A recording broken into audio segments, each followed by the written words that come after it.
So when we see technology collaboration, if let's say some student from RGIPT have developed a CO2 simulation model, definitely there is a chance of collaboration because we are developing the technology. Someone is having a better algorithm. We can directly.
Give back-to-back events shared in the event Unicorn producer in the world. We have like number of registered startups. We are just more or less equivalent to US, not China, but US and India. So number of innovations happening in the AI sector or technology sector is breathtaking. Every day we kind of get to hear some new things are happening, like either recently Joho Aratai or something next. Management system. So there was one of our clients who wanted to have that solution immediately. So that was the NR5 one, but that took a period of 3.5 years to 4 years to figure out and find that particular customer. So perseverance is the key when it comes to startup journey. I'm sure Ronak has been going around and talking to a lot of customers for several years, and so did all of the others. Yeah. So, Mr. Kulkarni, I was just asking, is it a startup friendly era that you see?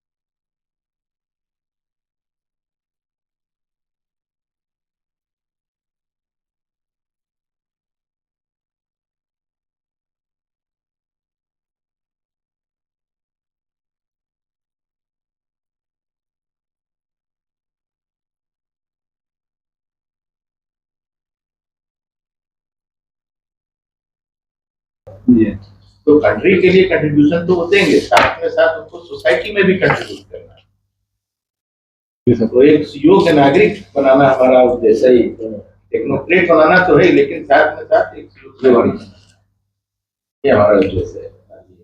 Civilisation, yes जी। आप सबका RGIPT में स्वागत है।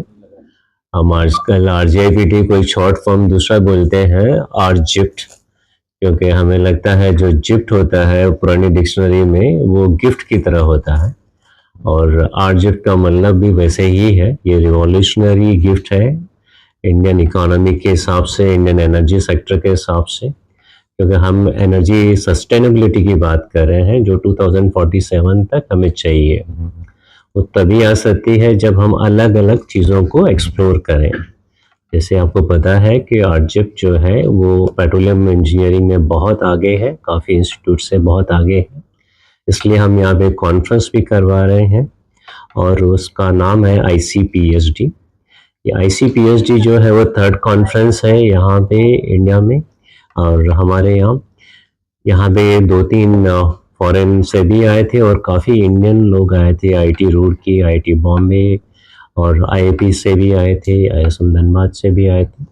इन लोगों ने अच्छा speech दिया और बहुत डिटेल में बताया कि एनर्जी सस्टेनेबिलिटी कैसे कर सकते हैं, क्योंकि इस ICPSD में 3 नाम या 3 लेटर हैं, जो P पेट्रोलियम है, H हाइड्रोजन है और डिकार्बोनाइजेशन भी है। अगर हमें ओवरऑल एनर्जी सस्टेनेबिलिटी चाहिए और फ्यूचर में 2070 तक बिना कार्बन के एनर्जी चाहिए, तो हमें इन तीनों फील्ड में बहुत आगे जाना होगा। पेट्रोल का हम इमीडिएटली इसलिए बंद नहीं करना चाहते हैं कि इवन दो हमारे काफ़ी लोगों ने बताया कि पेट्रोलियम इंजीनियरिंग धीरे धीरे ख़त्म हो जाएगा, बट हमें ऐसा नहीं लगता। हमें लगता है कि पेट्रोलियम के क्योंकि हम 10 से 15% ही एक्सप्लोर कर पाए इंडिया में, और 85% अभी भी पेट्रोलियम प्रोडक्ट आ सकते हैं। अगर हमें किसी चीज़ से मुक्ति चाहिए तो वो इम्पोर्ट से चाहिए। अभी भी 85% हमारे क्रूड ऑयल इम्पोर्ट होते हैं, नेचुरल गैस इम्पोर्ट होते हैं।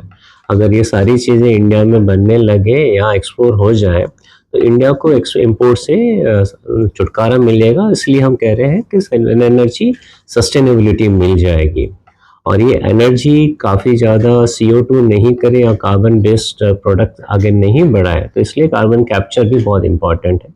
हमारे RJIPT में CCUS का बहुत अच्छा सेंटर है और बहुत अच्छी सुविधाएं भी हैं, बहुत अच्छे इक्विपमेंट्स भी हैं। इनसे हमें लगता है कि, और हाइड्रोजन में भी हम काम कर रहे हैं, तो हमें लगता है कहीं ना कहीं RJIPT बहुत आगे लीड करेगी और जो स्टूडेंट यहाँ पे आते हैं पढ़ते हैं वो इनोवेटर बनेंगे और इंडिया को बड़े वे में हेल्प करेंगे। क्योंकि ये कॉन्फ्रेंस में काफ़ी लोग आए और आलोक जी भी हमारे साथ हैं और ये कन्वेनर भी हैं ICPSD के, और इन्होंने अरेंज किया है, तो मैं अपनी टीम को धन्यवाद देना चाहता हूँ कि उन्होंने ऐसा किया है। और जो बोला जाता है कि एकेडमिक वाले इंस्टीट्यूट अलग रहते हैं, इंडस्ट्री वाले अलग रहते हैं, रिसर्च वाले अलग रहते हैं, तो मैं उस पर कहना चाहता हूँ कि ये शायद गलत है। यहाँ पे इंडस्ट्री वाले भी हैं, एकेडमिशियन भी हैं और रिसर्च इंस्टीट्यूट के भी लोग हैं, और तीनों ही मिलके काम करेंगे तो हमें मालूम है गवर्नमेंट को बहुत अच्छी पॉलिसी बनाने को मिलेगी और वो ओवरऑल इंडिया के लिए बहुत बेनिफिशियल रहेगा। सर, कैंप में 3 दिवसीय अंतर्राष्ट्रीय सम्मेलन का आयोजन है, क्या उद्देश्य रहा, क्या किन विषयों पर चर्चा हुई? इसमें तीनों में कि हम पेट्रोलियम में एक होता है अपस्ट्रीम होता है, दूसरा होता है डाउनस्ट्रीम। अपस्ट्रीम का मतलब है हम क्रूड ऑयल को कैसे निकालें, और जिस ऑयल जहाँ से निकालते हैं वो डिप्लीट होते जाते हैं, धीरे धीरे कम होते जाते हैं, तो उसकी रिकवरी और कैसे इन्हांस कर पाए। ये छोटा सा एक इंसिडेंट बता दें, जो पहले एस्टिमेट था कि हमें कुछ क्रूड ऑयल मिलेगा, उससे 30 से 40% ज़्यादा निकाल चुके हैं हम लोग, और उसके बाद भी अवसर है और ऑयल निकाला जा सके। तो ये टेक्नोलॉजी होता है, साइंस होता है।